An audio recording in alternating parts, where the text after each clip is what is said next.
YouTube boxing is quickly establishing itself as a non-stop source of entertainment, from heated backstories, funny trash talk,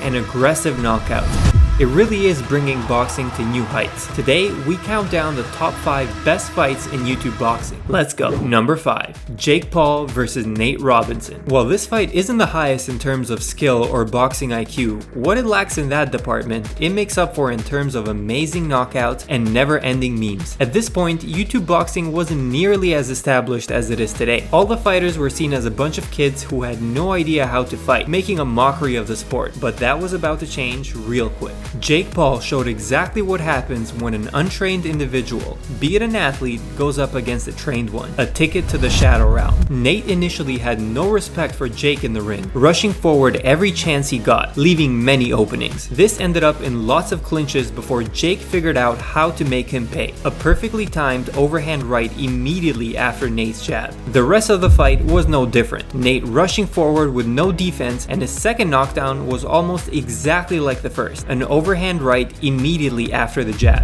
When Nate throws his shots, he always leaves his face wide open after, completely neglecting defense. That was his downfall. Robinson had been knocked down twice. At this point, Jake smelled blood. It was only a matter of time. Wanting to finish him, Jake rushed forward and Nate finally starts defending, but it's too late. Jake Paul has his number. He delivered a spectacular knockout, turning Nate Robinson into a meme. Number 4. Logan Paul versus KSI. What happens when you get UK's biggest YouTube star and put him up against USA's biggest YouTube star? A mega fight. This is one of the matches which paved the way for YouTube boxing, drawing in crazy numbers as die-hard fans on both sides were invested. The fight earned more pay-per-view buys than the majority of non-Mayweather HBO and Showtime fights, bringing fresh eyes and fresh capital to the boxing world, to a scale which was never before seen for a debut. The build-up was heated, as there seemed to be genuine dislike from both sides during the press conferences, with lots of antics, which only fueled the interest for this match. It was time to throw hands. The world is watching. From the first round, we can see Logan is the more technically sound boxer out of the two, establishing his jab and keeping JJ at a range where he couldn't be hit back, landing far more shots and establishing a lead. The first 2 rounds went to Logan. This ignited KSI. He was getting frustrated as he even hit Logan with an illegal shot after the bell rang, but the anger was what he needed. The difference in technique was later covered by sheer aggression on KSI's part, fueled by heart.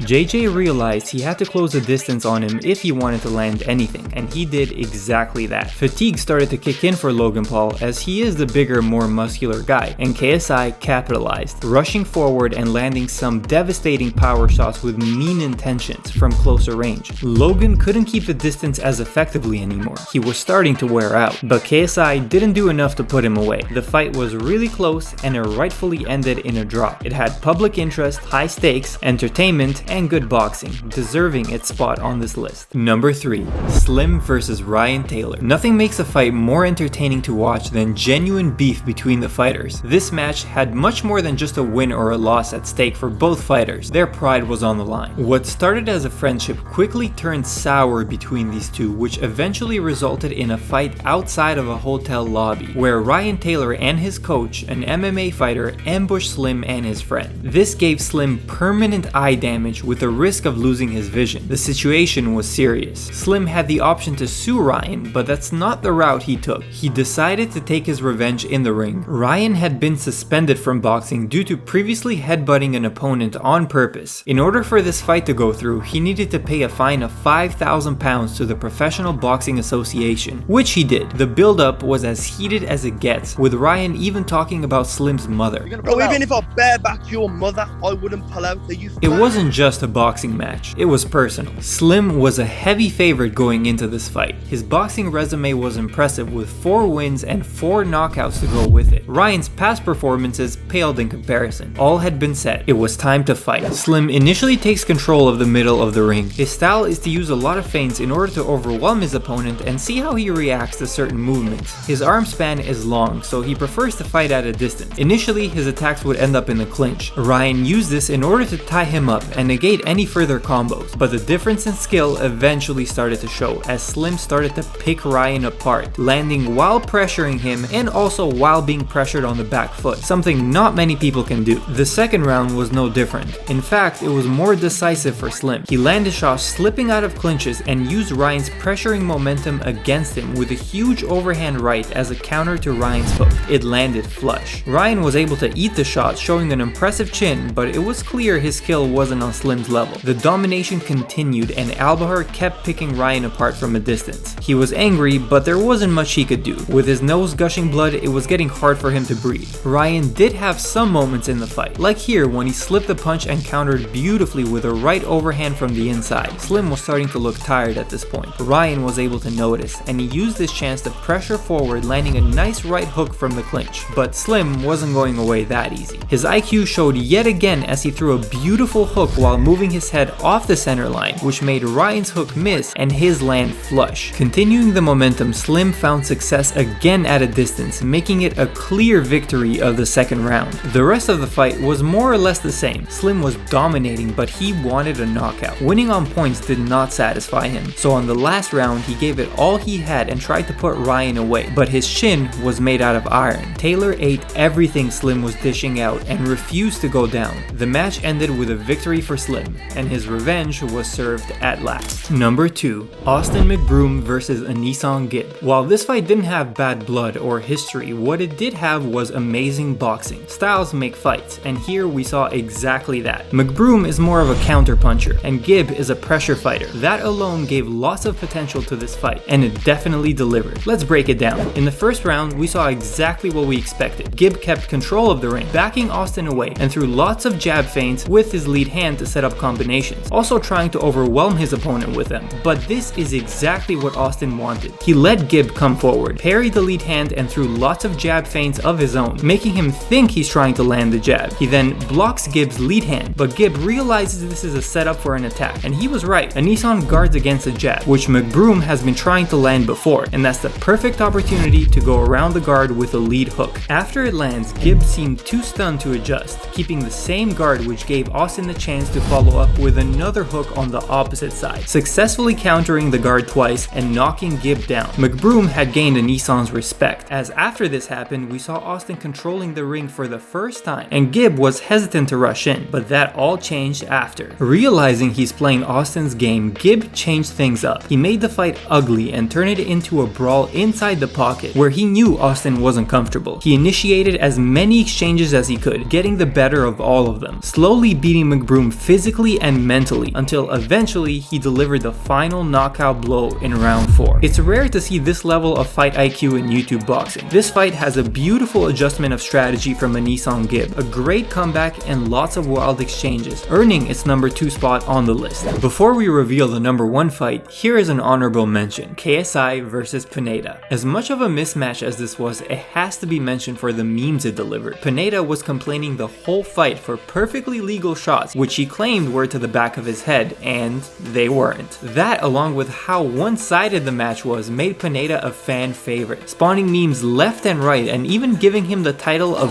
GOAT. The fans love Pineda, and his name will be remembered for a long time. Number 1. Jake Paul versus Tyron Woodley 2. While not the most action-packed, this fight did 2 things. It delivered a spectacular knockout and brought a new level of credibility to Jake Paul and YouTube boxing along with it. Tyron Woodley is a former UFC champion. He is as much of a real fighter as it can get. Even though he had retired from MMA and was mostly known for his wrestling, he could still strike well enough to hang with the beasts of the UFC. Jake Paul winning this sent a very important message to the masses. He's the real deal. The initial round was mostly both fighters feeling each other out. They both have one-punch knockout power, and neither wanted to get too reckless rushing in. The fight seemed somewhat boring for the following rounds, but one punch can change it all, and that's exactly what happened. Tyron made a big mistake in the 6th round by trying to parry an overhand. It seems like he was confident Jake was going to throw a jab to the body, and even though Jake's shot was very telegraphed, it didn't matter. He committed to the wrong defense and left himself wide open for a devastating knockout blow. Whether they liked him or hated him, the fighting world now had to respect Jake Paul and YouTube boxing.